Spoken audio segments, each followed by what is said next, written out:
And colleagues, we've only got two little bits left. And I'm just going to change the view a little bit to, if I can, multi-speaker. So I'm about to talk to the legendary Eunice. I see Eunice wearing crisp white once more. So Eunice, do you want to say hello to everybody? And you and I are just going to have a chat. How you going, Eunice? I'm good. I'm good. Thank you. This has just been amazing. Absolutely inspirational listening Well, to all these speakers around the world. we are thrilled to see you. We may see Adam on the way through or not, but I'd just like to talk a little bit with Eunice if I can, because like so many inspirational women, Eunice is a nurse, respect, and she's a 40 plus year nurse and is currently an expert witness nurse providing independent opinions for courts around Australia. But she also holds a PhD from Flinders University exploring disabilities in particular and congenital abnormalities. And she passed that thesis, can I say, without correction. But Eunice, I did want your voice today, if I could. What did draw you to starting a PhD from a nursing background, and particularly the focus on disability and impairment? I think really it all started through a feeling of frustration more than anything else. Because from a clinical perspective, we see things, we see patients when they come in, we see families, and we're very much problem solvers as nurses. And we see a problem, we know what needs to be done, and we get on with it and we fix it and merrily send them home. But we have no idea what an impact whatever we've sent them home with has on their lives. And and this obviously became real to me when our own son Adam was born. He's now 35, God love him. And he was born with Down syndrome and Hirschsprung's disease. And that's one of the two conditions that are a rare congenital abnormality of the bowel that babies are born with. Most people have never heard of them.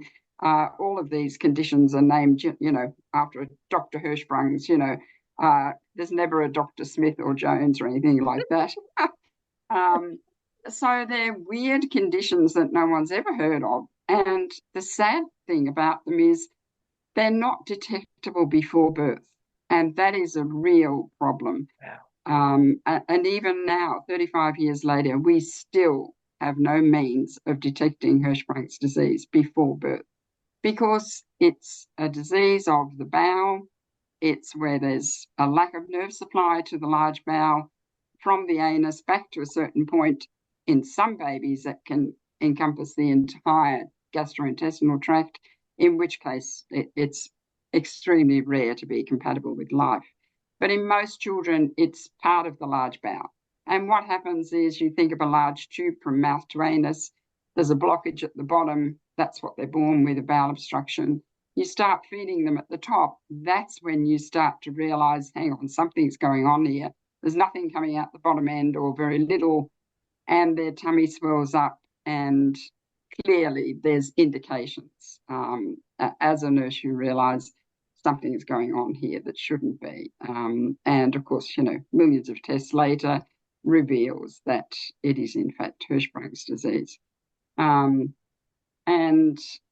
I think what I found most frustrating was we had no idea as nurses what it was like when people go home with these children. And what I found was the many nights in hospital with Adam. He spent probably the first 6 years of his life in and out of hospital. And during that time, it's quite lonely and you get to speak to other mothers. And some of the other mothers I spoke to, I realized, wow, I'm coming at it from a nursing perspective, which in some ways was a blessing and a curse because it's very difficult to separate those two roles when it's your own child. I looked after these children. My background was theatre nursing, so I knew the operations.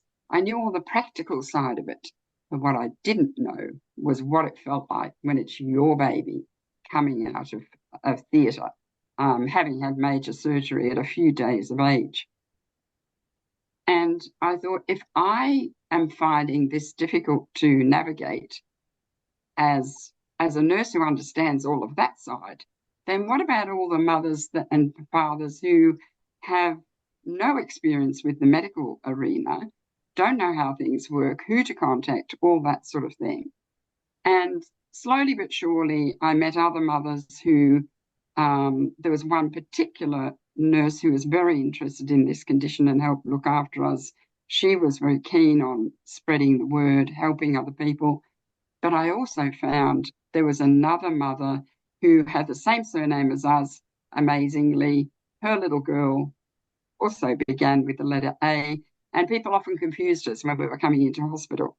And they'd say, oh, it's Adam, it's not Amy.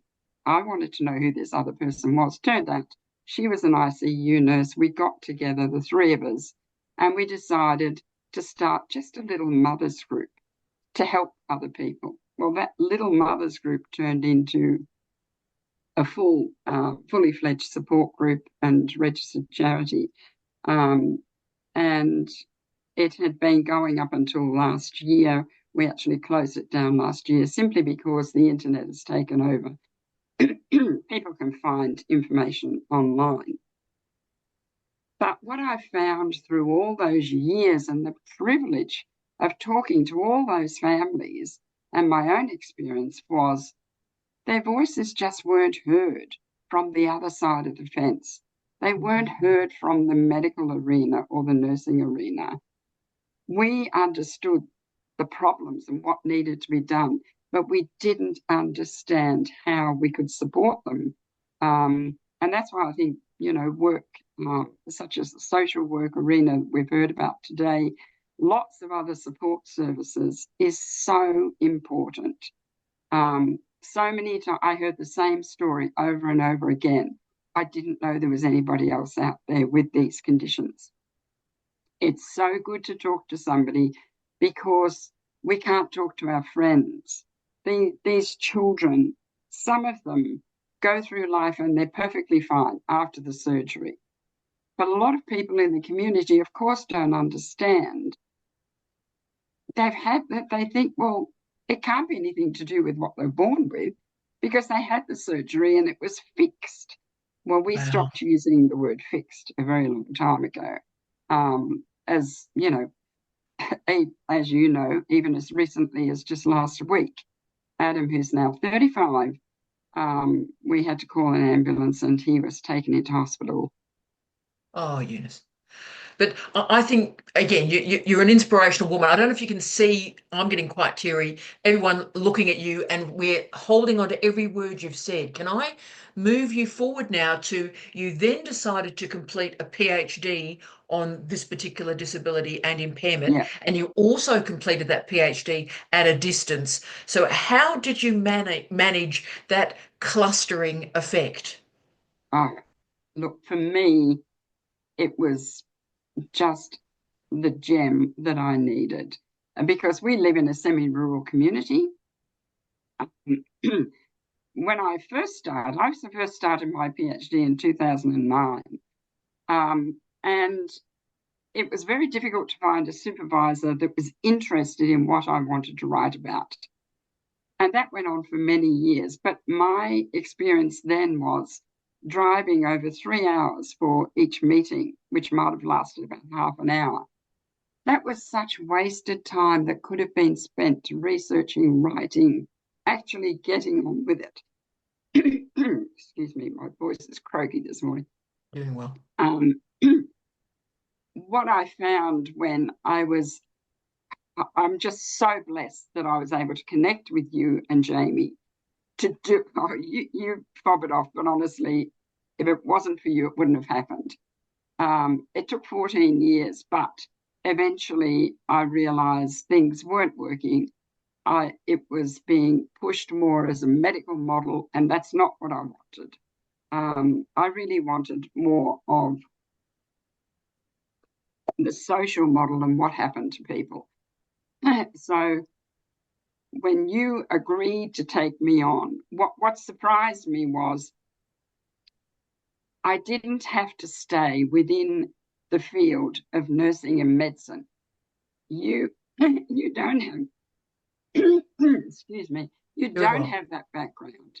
And yet you taught me more in 6 months of taking me on.